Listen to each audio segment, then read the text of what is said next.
Nos encontramos en el beach a ver, no sé, estaba comiendo en el beach, pues me encontré a mi papá. Tal vez el destino nos unió para estar juntos toda la vida, oh sí. Después Hablábamos con otro doctor, igual que tú, varias voces. doctor Amaro, que últimamente se dio a la tarea de hacer un estudio bibliométrico y de encontrar más de 2000 investigaciones en el mundo con respecto a alienación parental. También hay algunas argentinas y mexicanas, pero bueno, más anglosajonas.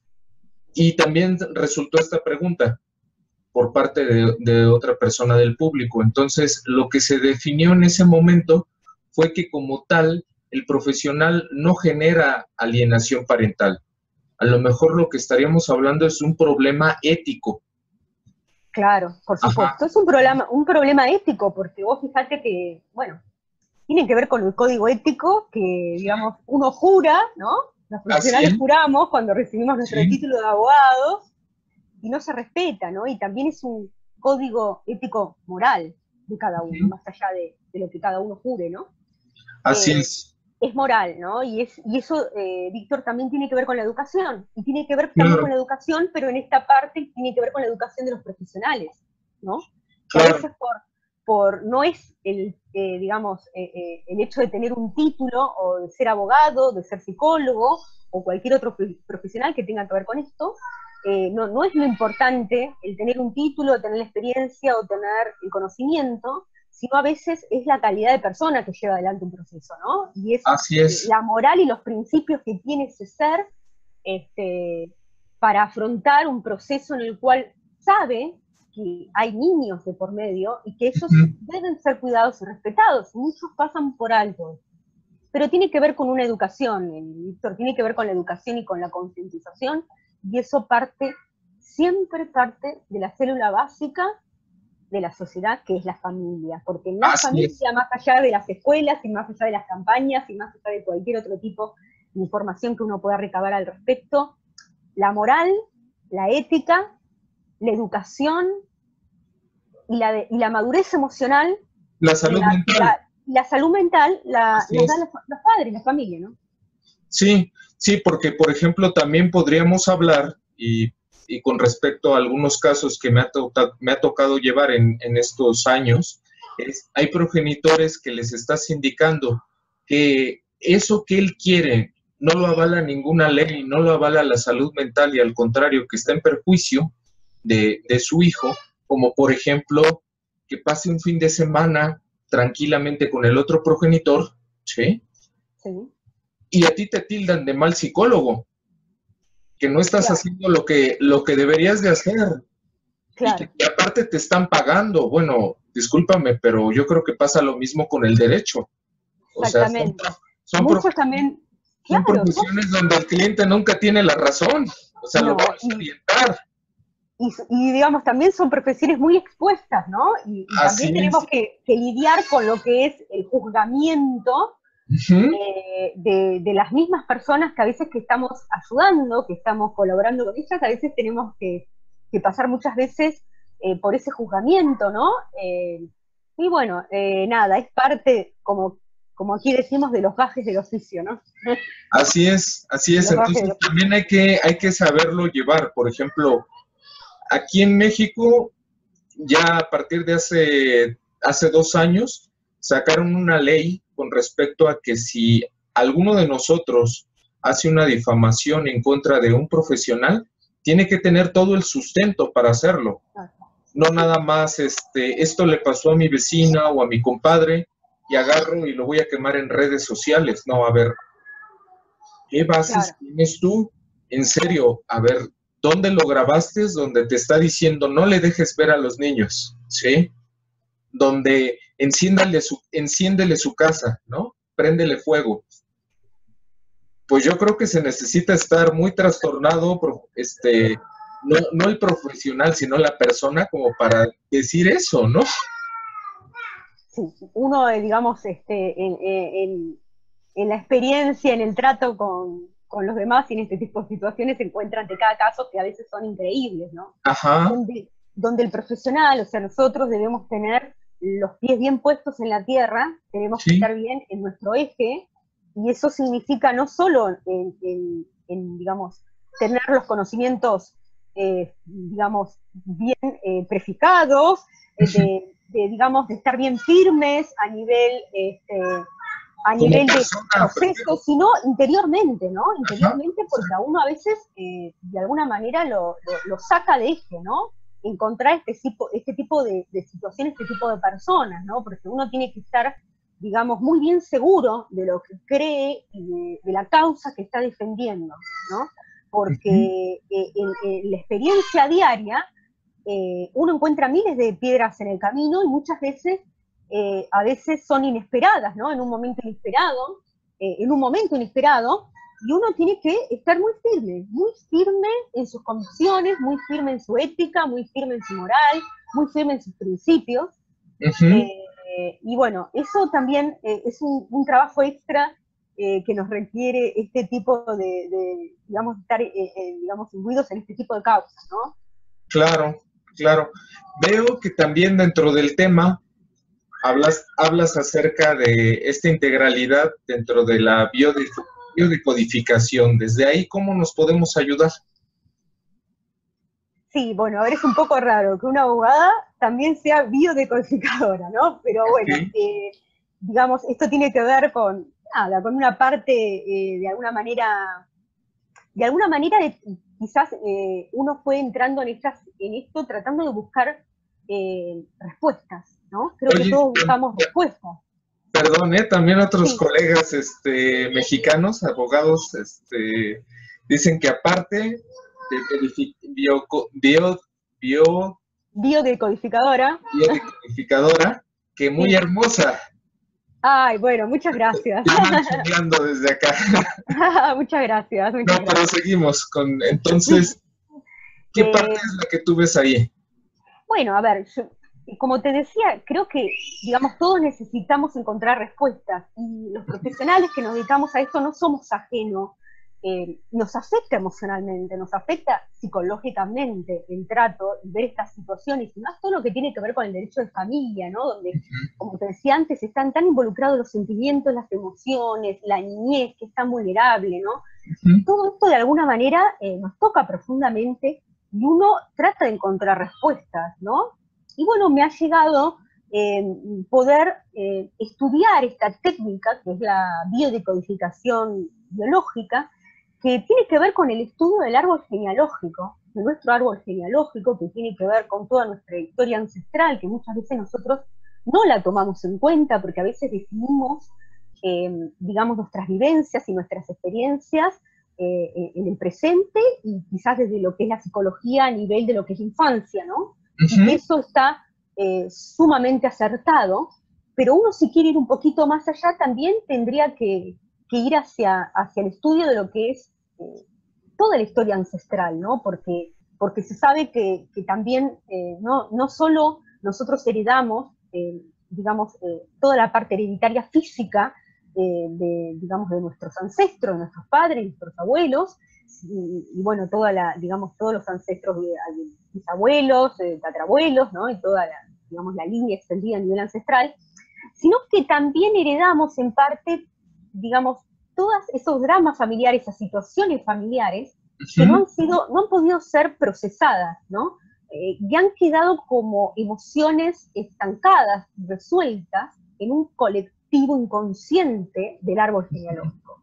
Y eso, ya desde temprana edad, inclusive de lo que nosotros llamamos lo que es el proyecto sentido, que tiene que ver 6 meses antes del nacimiento del niño hasta los 3 años del niño, el niño está muy vinculado con la madre y los padres y todos los sucesos que digamos, suceden en ese tiempo, ¿no? Y nosotros, al estudiar esto, también entendemos que la obstrucción de vínculos es algo que, si quizás tomáramos el tiempo de poder estudiar nuestro árbol genealógico, encontraríamos que nuestros ancestros han padecido situaciones similares, tanto de la línea del padre como de la línea de la madre, y bien, o sea, quizás inclusive situaciones que nosotros no llegamos a alcanzar a nivel consciente en nuestra historia, porque los padres quizás no fueron nuestros padres los que sufrieron, quizás no fueron nuestros abuelos quienes los padecieron, pero quizás sí sus ancestros, ¿no? Así es. Y a veces nos enteramos, y en mi caso muy personal también me he enterado, bueno, que la destrucción de vínculos quizás no la sufrí yo, no la sufro yo a nivel actual, pero sí lo han sufrido mis ancestros, y esto me he enterado hace poco, también esto me llevó a poder estudiar este tema, ¿no? Y cómo las historias se repiten, porque no se solucionan, ¿no? A nivel inconsciente, a nivel emocional, no se solucionan. Entonces esto pasa de generación en generación, y siguen pasando los mismos dramas y las mismas situaciones, ¿no? Y nosotros nos llegamos a vincular con parejas que nos hacen vivir las mismas situaciones, y así sucesivamente bajo las mismas historias, ¿no? Entonces, bueno, el estudio de este tipo de técnica también me ha dado una respuesta para poder entender que la obstrucción de vínculos tiene una historia, y tiene una historia ancestral, y tiene una historia que nosotros, si no logramos resolverla a nivel legal, a nivel social, a nivel intelectual, a nivel psicológico y a nivel emocional y a nivel ancestral, vamos a seguir cargando estos dramas generación tras generación. Uh-huh. Sí, otra cosa que también, bueno, algo de esto hablaba Freud desde el siglo pasado en la psicogenealogía. Claro, la psicoanálisis, sí, por supuesto. Y bueno, y también, por ejemplo, nos podemos ir a la parte genética. Claro. Sí, o sea, por ejemplo, no sé si llega a suceder en Argentina, pero acá si algún chico tiene alguna discapacidad desde muy pequeño, algunos progenitores ocupan su tiempo en poder atender el problema del chico, y otros progenitores ocupan el tiempo en verificar en quién de las familias le heredó eso a mi hijo. Claro. ¿Sí? Y prácticamente están ocupando el tema de la enfermedad como conflicto dentro de la pareja. Vaya, pues yo creo que si hacemos un análisis del tiempo que tenemos los seres humanos vinculándonos una cultura con otra cultura, ¿sí?, nos daremos cuenta que hoy no existe una raza pura. O sea, pues realmente la raza pura es ser humano. Todo lo demás son diferencias de melanina y de gestos. ¿Sí? Coincido totalmente. Sí, Ajá. Sí, es así como tú dices. Sí, sí. Así es, pero tenemos impresos tanto todos los potenciales que vienen en todas las culturas humanas. En este caso, por ejemplo, ahorita que me decías que tú tienes ascendencia portuguesa, ¿sí? Así es, sí. A final de cuentas, portugués es igual a español, igual a italiano, igual a galo, ¿sí? Somos un crisol de razas, ¿no? Así Todas, una mezcla de razas, pero digamos, somos seres humanos, como bien vos decías, ¿no? Y a todos nos unen las mismas cosas, y cuando sentimos dolor, nos une el mismo dolor y lo sentimos de igual manera, igual todos los humanos, por ejemplo, ahora, ¿no? Es un tema muy actual, el tema de la pandemia. Estamos todos en el mismo barco, y todos sentimos las mismas cosas, ¿no? Sí. Y eso de alguna manera nos une, y eso también de alguna manera nos hace tomar conciencia de que no somos diferentes, más allá de las razas, más allá de, digamos, nuestras nacionalidades, más allá de nuestras creencias religiosas, más allá de nuestras creencias políticas. Somos todos seres humanos que de alguna manera nos une justamente esto, ¿no? Tan simple como nuestra propia humanidad. Así es. Sin embargo, en la práctica podemos ver que uno de los temas donde probablemente uno quiere, como humanidad, manejar cierto nivel de individualidad es la familia. O sea, es decir, ¿cómo yo quiero potencializar a mi familia o dañar a mi familia, consciente o inconscientemente? O sea, como que es uno de los territorios que indudablemente no le permitimos que entre el Estado, ni que entre nadie. ¿Sí? Sí, es como una parte privada que no dejamos que nadie la toque, ¿no? Que nadie de alguna manera la invada, porque a veces lo sentimos como una invasión, ¿no? Así es. Sí. Bueno, en línea de derecho podemos ver que hay algunas cosas donde el Estado no se tiene que meter, porque si se mete más, indudablemente estamos viviendo un lugar completamente autoritario, ¿no? Como por ejemplo, podemos ver comparaciones, lo que México vivió dentro del Porfiriato y lo que ustedes vivieron cuando estuvo el régimen militarizado, ¿no? Seguro, sí, Sí. seguro. O sea, también si no les ponemos un límite, pues se meten hasta tu cocina, ¿no? No, por supuesto, por supuesto. Yo creo que igual las democracias es lo mejor que ha tenido la humanidad hasta la actualidad, ¿no? Sí, el derecho al voto y el poder elegir a nuestros gobernantes, ¿no? Si bien claro. Quizás a veces no resulta como lo deseamos en muchas oportunidades y otras veces sí, yo creo que siempre el poder tener la oportunidad de poder elegir y tener la libertad de poder elegir y que nadie nos saque ese derecho, ¿no? Creo que eso es lo que como humanidad siempre debemos conservar, ¿no?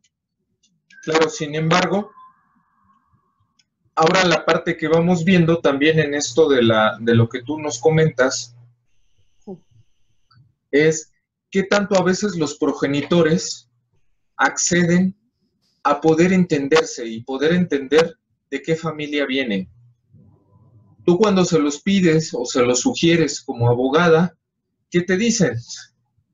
Bueno, en primer lugar se sorprenden. Se sorprenden porque quizás eso lo pueden esperar de, no sé, de un psicólogo quizás, ¿no? O de otro tipo de profesión, ¿no? De un abogado, ¿no? Claro. Pero bueno, en la práctica uno entiende que a veces tiene que, digamos, hacer, por así decirlo, un poco de tomar el rol de un psicólogo, tomar a veces el rol de un educador, ¿no? Y, digamos, poner donde falta, ¿no? Poner donde falta, porque justamente en estas situaciones donde uno, digamos, pone primero lo que es la ética y lo que es su moral y lo que es sus principios, y ante todo, más allá de su título, de su profesión o del mismo ejercicio de la profesión, está esa conciencia, ¿no? Esa conciencia de saber que estamos ante la defensa de un niño y que tenemos enfrente a sus padres y a sus progenitores y que creo que a veces hay que aprovechar ese momento que es único, que es irrepetible, que es justo en ese momento donde a veces digamos, es posible poder concientizar y educar, ¿no? Y cuando los padres ven esto, como te decía antes, te anticipaba antes, se sorprenden y bajan la guardia en muchas oportunidades, porque a veces esta situación de shock, de no entender por qué un abogado les está hablando como les está hablando, a veces, en mi caso, me juega a favor, ¿no? Porque ante la sorpresa, es como que uno, digamos, lo saca de su posición tan férrea de estar en defensa de sí mismo y en contra digamos, del otro progenitor, y el niño a veces pasa desapercibido para ellos, ¿no? Entonces, es como de alguna manera, siento como que uno los ubica, ¿no? Okay. Los ubica. Entonces, muchas veces me ha jugado a favor esta situación de sorpresa de que este mensaje viene a través de un profesional, en este caso un abogado, ¿no? Claro. Entonces, por ejemplo, ahí también la gran labor, con esto que tú comentas, es la gran labor también del abogado a hacerle ver a su cliente que tiene que atender todas sus áreas de vida. Y esto último que tú estabas comentando, pues tiene que ver con la salud mental, que es también parte del título que hoy nos vienes a decir. O sea, cómo también se vincula esto con la psicología. ¿Sí?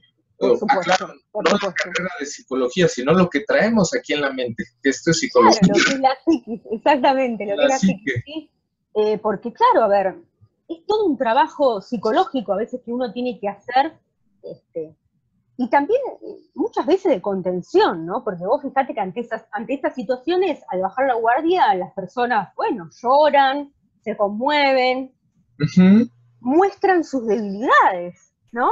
Que a veces es como que ponen como una barrera o como una defensa y eso los hace sentir fuertes ante la situación, también para ellos es difícil, ¿no? También tener en cuenta que estar en un juzgado ante, digamos, personas que uno no conoce, estando en una situación difícil digamos, donde está involucrado su hijo y donde está involucrado el otro progenitor, que en este caso no es una presencia amable para ellos, justamente por la situación que vivieron del conflicto a nivel de la separación. Es una situación muy difícil para todas las partes, ¿no? Entonces uno a veces también tiene que entenderlos, primero escucharlos, primero interpretar qué es lo que sienten, lo que quieren, cuáles son sus deseos más profundos, pero tener muy en cuenta, digamos, cuáles son los derechos del niño también, ¿no? Para que eso no quede de lado, para que no se pase por alto, ¿no? Entonces, digamos, hay que estar muy seguro digamos, de dónde, cuál es la posición del niño, cuál es la posición de los progenitores, cuál es la posición del abogado, del mediador, y de todas las partes, y de todos los roles, y de todas las figuras que tienen parte en este proceso, ¿no? Sí, sí, correcto.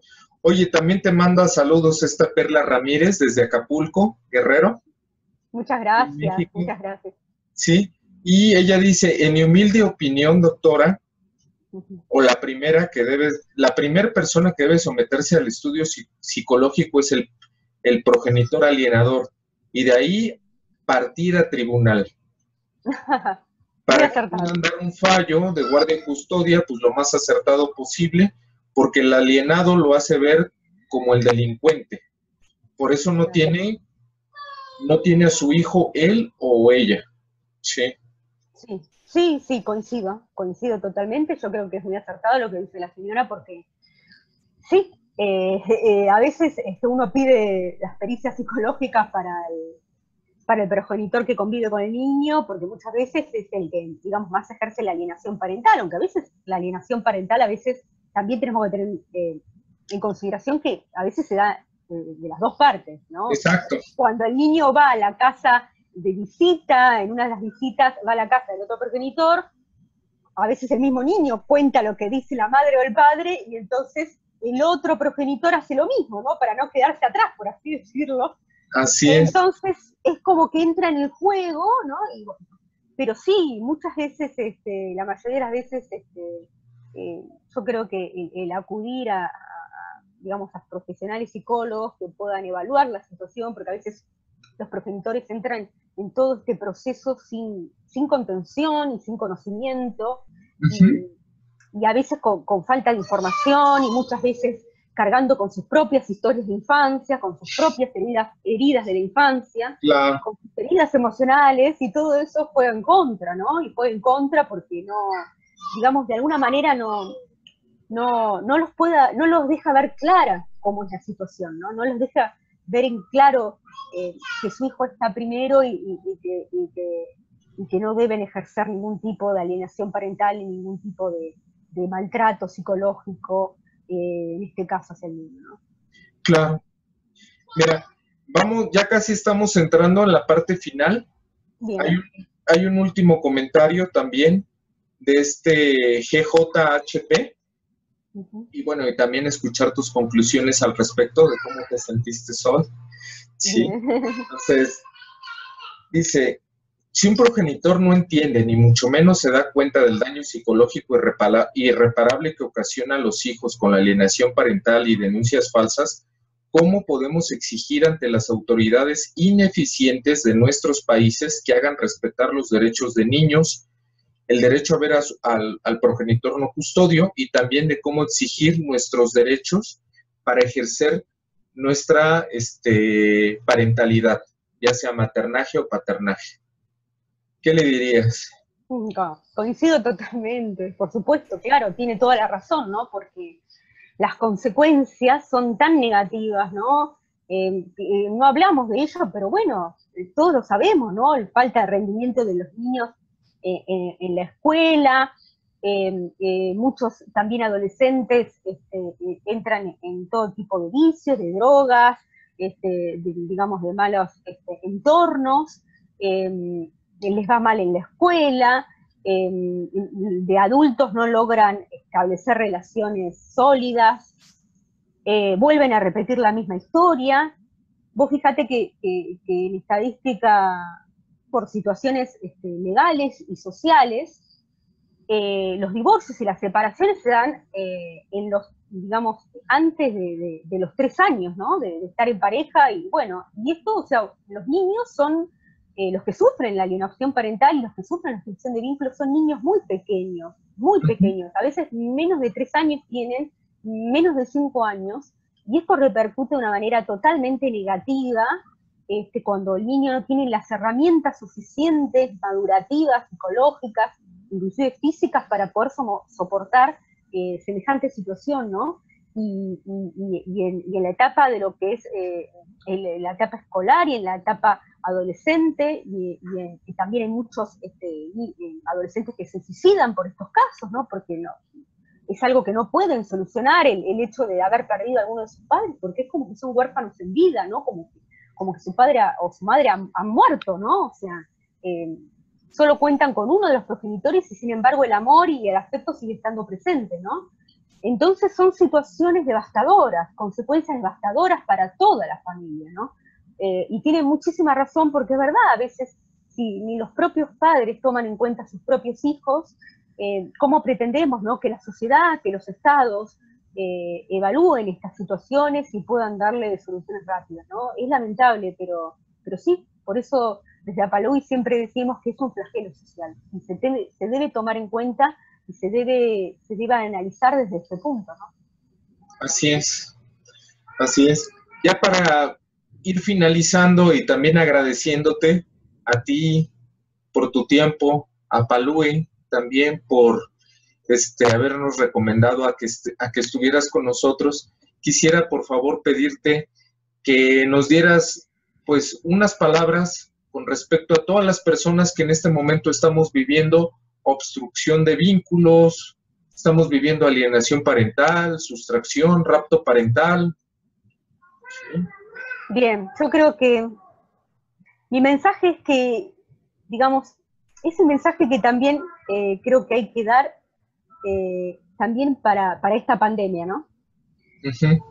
Que la esperanza, que siempre la esperanza es lo último que se pierde, claro. Lo último que se debe perder, siempre la esperanza es lo que nos hace mantener vivos y nos hace mantener en pie. Uh-huh. Y que nosotros como adultos somos, aunque a veces no lo creamos, suficientemente fuertes, aunque a veces no lo creamos, aunque a veces dudemos muchas veces en estos procesos de tener este tipo de fuerza o fortaleza interior, de seguir adelante, de seguir luchando, de seguir en esta causa que nos conmueve a todos, que nos une a todos, que es tan profunda, tan delicada como nuestra propia humanidad, que lo debemos hacer por el presente y por el futuro de nuestros niños, porque es la humanidad que será el futuro de este planeta, uh-huh. que es lo que nosotros vamos a dejar de huellas en este mundo, un pequeño acto de bondad, un pequeño acto de ejercicio en nuestra profesión, un pequeño, digamos, un granito de arena que dejamos en este camino y en esta causa tan noble que es la infancia, ¿no? Y yo creo que debemos poner todo nuestro esmero, todo nuestro amor, toda nuestra humanidad al servicio de los niños y al servicio de la resolución de estas causas, porque creo que es un mérito quizás al llegar al final de nuestros días, poder saber que hemos de alguna manera cumplido con nuestro deber como profesionales, con nuestra ética, con nuestra moral, con nuestros principios, y que hemos dejado algo, un legado, más allá de nuestro legado personal a nuestros propios hijos, a nuestra propia descendencia, que hemos dejado un legado a la humanidad entera, ¿no? Uh-huh. Aunque sea que hayamos resuelto, aunque sea hayamos colaborado o ayudado a una familia, ¿no? Yo creo que eso es lo que tenemos que tener en cuenta, no bajar los brazos, digamos, de estar en cualquier tipo de rol, ya sea desde el punto profesional, desde el punto del padre obstruido, desde el punto del padre obstructor, desde el punto del niño, desde todo, digamos, rol. Claro. Yo creo que tenemos que seguir adelante y que tenemos que tomar conciencia como humanidad que realmente este es un flagelo social y que necesita que todos estemos apoyando esta causa, que todos no bajemos los brazos y sigamos adelante por el bien de nuestra humanidad, ¿no? Pues muchas gracias, Cintia. Muchas gracias por estar con nosotros. Tus palabras, la verdad, son un gran aliento para poder salir adelante en todo esto que estamos viviendo, ¿sí? Y bueno, y también nos dejas una gran tarea, que es explorarnos a nosotros mismos para, decía, por ejemplo, Carl Jung, de que cuando nosotros apuntamos y criticamos a una persona, no nos damos cuenta que otros 3 dedos nos están apuntando a nosotros. Es decir, lo que yo le critico al otro es lo que yo también soy, entonces vale la pena trabajar también esa parte. Es que todos somos espejos de todos, ¿no? Así de alguna es. manera nos vemos en la imagen del otro y a veces nos comprendemos a nosotros mismos a través de los otros. Muchas veces es así, entonces por eso creo que los vínculos afectivos es lo más importante. Los vínculos afectivos es lo que más debemos proteger y cuidar, porque es lo que nos hace crecer como seres humanos, ¿no? Lo que nos hace sentir vivos, lo que nos da esperanza, lo que nos hace sentir que estamos luchando por una causa que nos da un propósito para vivir, ¿no? Nos da un propósito de vida, ¿no?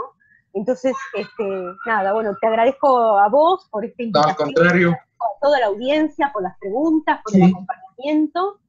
Y bueno, fue realmente un programa hermoso, me sentí muy cómoda, vos sos una persona muy cálida que lleva adelante el programa con mucha calidez y con mucha humanidad, y bueno, nada, les agradezco a todos y me encantó haber participado de este espacio, de esta saga parental.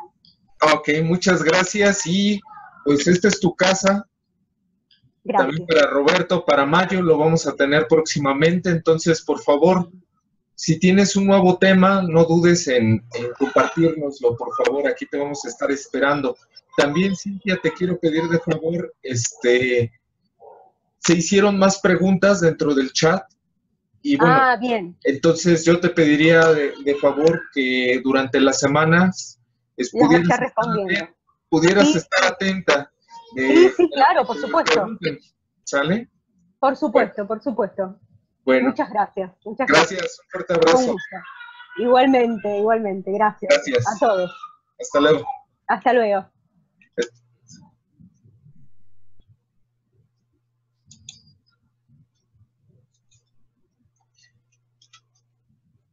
Ya detuve la transmisión. Bueno.